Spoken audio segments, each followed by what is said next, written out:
Welcome back, everybody. Today we're taking a deep dive into Revelation chapter 14. Oh, yeah. And let's be honest, this chapter is fascinating and terrifying all at the same time. Absolutely. There's so much talk of judgment and salvation and intense imagery. Yeah. You ready to decode all this with me? I am so ready. Okay, so right away, in verse 1, Okay. we see the Lamb standing on Mount Zion with 144,000 followers. Mm-hmm. And they all have God's name written on their foreheads. Right. What's up with that number? Is that literal or is there a deeper meaning? It's a question that has sparked a lot of debate. Oh, yeah. You know, some people think that it's a literal number of believers. Okay. But if we think about the significance of numbers in the Bible, we might find a deeper meaning. Okay. For instance, the number 12 represents completeness and God's people. Right. Like the 12 tribes of Israel and the 12 apostles. So 12 times 1,000 Whoa, wow. suggests maybe the fullness of all of God's redeemed people. So not just a specific group of people, Right. but a representation of all the faithful. Exactly. Okay, that makes sense. Yeah. But then goes on to describe these 144,000 as virgins and without fault. Yes. What's that about? Actual marital status or some kind of metaphorical purity? Yeah, it's highly unlikely that it's talking about actual virginity. Okay. The chapter uses the term first fruits to describe this group. Okay. You know, connecting them to that ancient Jewish tradition of offering the first and best of the harvest to God. Oh, yeah. It really emphasizes their special status, Right. their dedication and purity before God. So it's more symbolic of their spiritual wholeness. Yeah, think of it as uncorrupted by the influences that pull us away from God. Oh, that makes a lot of sense. Yeah. Okay, so we have the symbolic representation of the faithful, the 144,000, and then things get interesting. They do. 3 angels show up, Yes. each with their own message, and each one seems to escalate the tension. They do. The first angel is carrying the everlasting gospel Yes. and calls out to everybody to fear God Right. and acknowledge his authority. Yes. That sounds a lot like a cosmic wake-up call. Yeah, like a final warning. Yeah, exactly. Before things get really bad. Yes, and then we have the second angel announcing the fall of Babylon. Yes. Now, I know Babylon often symbolizes corruption and sin in Scripture, Right. but is this talking about a particular empire Well, or a belief system? remember, Revelation was written at a time when early Christians were being persecuted, and the Roman Empire, with all of its excess and demands for emperor worship, would have been a very real threat. So the Roman Empire makes sense. Yes. Okay. But Babylon also has a long history in Scripture. That's true. You know, think about the Tower of Babel, that story of human pride and trying to reach heaven without God. Yeah. So the fall of Babylon in Revelation Could represent the downfall of any human system Right. that sets itself up against God. So it's not just about one specific empire or time period. Exactly. It's a warning about turning away from God. Exactly. A timeless message about the fleeting nature of earthly power Okay. and the ultimate authority of God. And that really resonates even today. It does. We see empires and ideologies rise and fall all the time Yeah. based on their alignment with what's good and true. Right. Okay, so we have the fall of Babylon, pretty dramatic. It is, yes. And then the third angel shows up with an even more intense message. He does. Now, this is where we get the mark of the beast, right? Yes. The mark that signifies allegiance to this mysterious beast and results in eternal suffering. Yeah. Is this a literal mark? Yeah. Or something more metaphorical? This is where things get really interesting. Okay. Who or what is this beast? Yeah. And what does it mean to receive his mark? Now remember, Revelation is filled with vivid imagery, and this beast is probably not a literal creature. Okay. It's probably a representation of worldly powers, empires, or systems that demand allegiance and oppose God's rule. So the mark could be a way of thinking or a set of values that prioritizes worldly things over faithfulness to God. Exactly. Like compromising our morals or going against our conscience to align ourselves with those systems. Yeah, that's a very insightful observation. Because the consequences are pretty serious. Yeah. You know, torment, suffering, separation from God. It's a stark warning about the gravity of our choices. Yeah, it really makes you think. It does. About what's truly important. It does.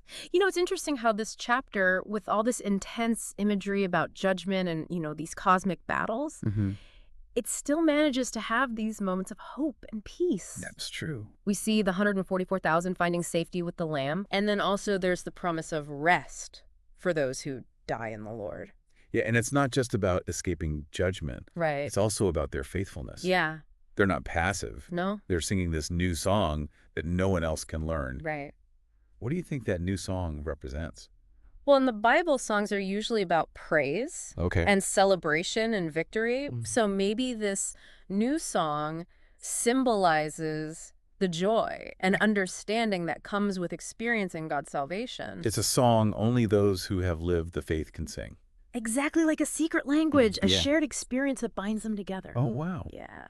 And it's not just about escaping judgment either. No. It's about this transformed way of being. Right. And we see this theme of transformation throughout the chapter. Yeah. The fall of Babylon, the rejection of the beast's mark, and even the imagery of the harvest where the good is separated from the bad. Exactly. You're right. It's not just about surviving. It's about coming out the other side transformed. And that takes discernment. Absolutely. You have to see past the false promises of worldly power to find that true lasting peace and fulfillment. You got it. But that discernment is tested all the time. It is. Even today, we're surrounded by these metaphorical beasts. Yeah. These ideologies and trends that promise happiness and success, but really just lead us away from what matters. Right. And it's fascinating that this mark of the beast, it's not forced on anyone. Well, that's a good point. They choose to receive it. Yeah. Which I think speaks to the seductive nature of these worldly powers. Right. They appeal to those basic human desires Yeah. for security, belonging, and significance. You got it.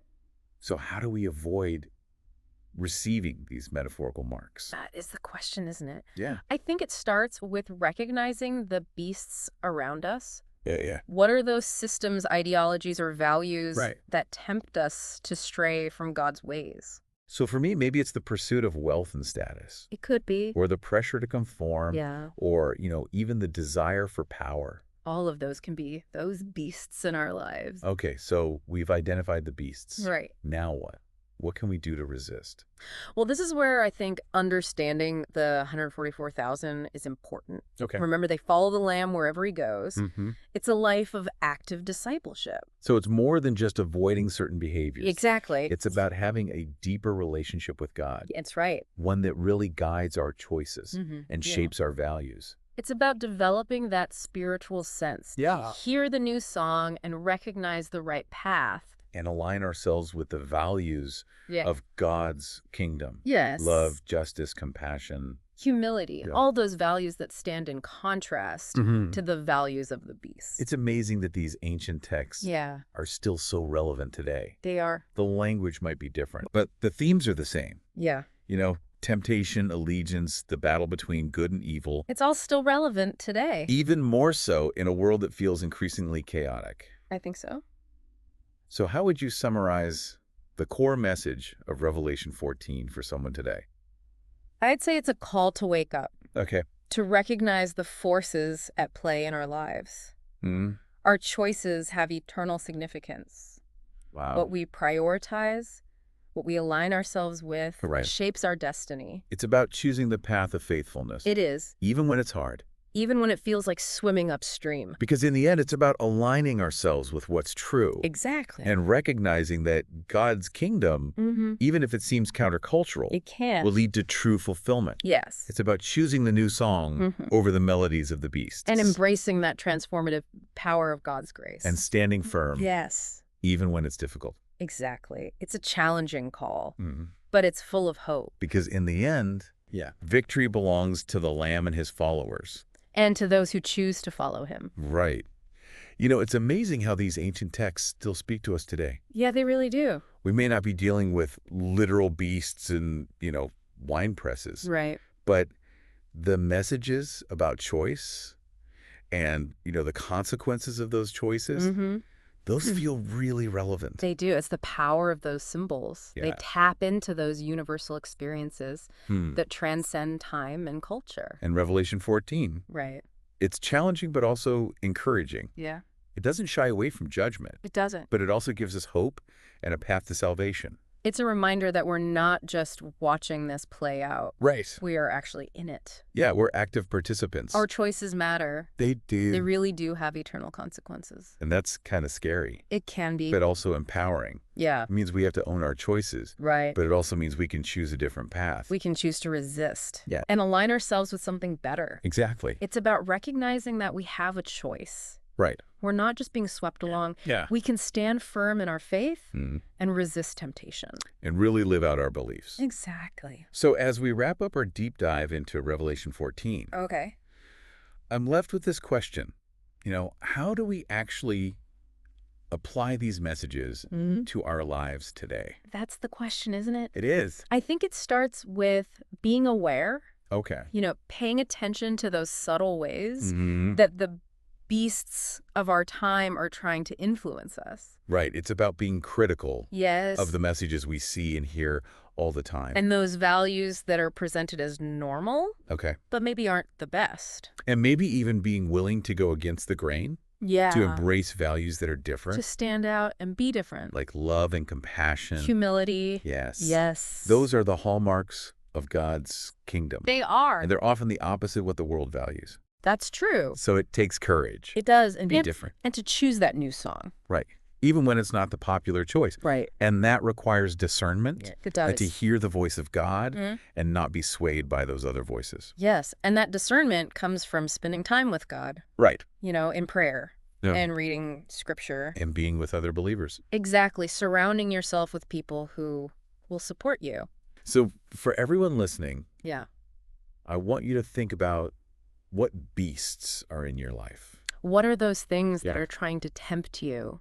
What marks are you tempted to take on? And how can you better align yourself with God's kingdom? That's a great challenge. Yeah. The journey of faith isn't always easy. No. There will be challenges and temptations. Yeah. But Revelation 14 promises us that in the end, victory belongs to those who are faithful. So stay strong and stay focused. Keep your eyes on the prize. Thank you for joining us for this deep dive into Revelation. Yes, thank you. Keep seeking truth. Keep asking those questions. Keep diving deep. And we'll see you next time.